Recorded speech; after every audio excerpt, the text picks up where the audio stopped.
A day in a life as a manicurista na hapit na mabuta. For today's video mga day. Charis! Makatakod man si Cindy bitaw ay. Hello mga beshi! I'm back again with another video. Na-miss niyo ba ako?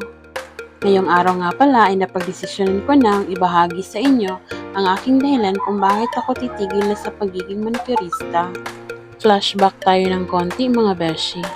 Ako ay naoperahan, 5 months na ang nakakaraan at ang dahilan ay ang aking cyst sa ovary at pagkatapos kong maoperahan ay lumipas lamang ang ilang buwan ay unti-unting lumabo ang kaliwa kong mata at doon nga ay pina-check up ko agad ang aking mata at umabot kami hanggang sa Cagayan de Oro City para lang maging okay ulit ang aking mata.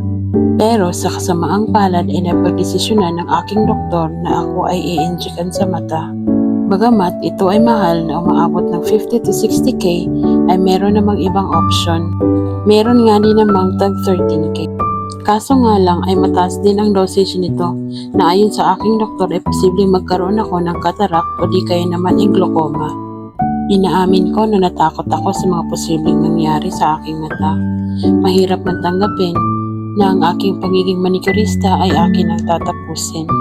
Dahil kahit na magpa-injection ako ay may posibilidad pa rin na babalik pa rin ang panglalabo ng aking paningin.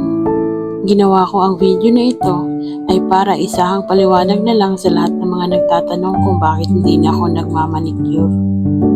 Salamat po sa inyong lahat mga beshi, sa mga suki ko, sa mga friends ko, lalo na sa family ko, at sa asawa ko na walang sawang sumuporta sa kahit anumang gusto kong gawin sa buhay. Lahat nga pala ng aking gamit is for sale po. Magpo-post po ako ng mga buy bundle, sana po bumili kayo. Dahil ang pera pong mapagbebentahan ay gagamitin ko po sana sa aking maliit na negosyo.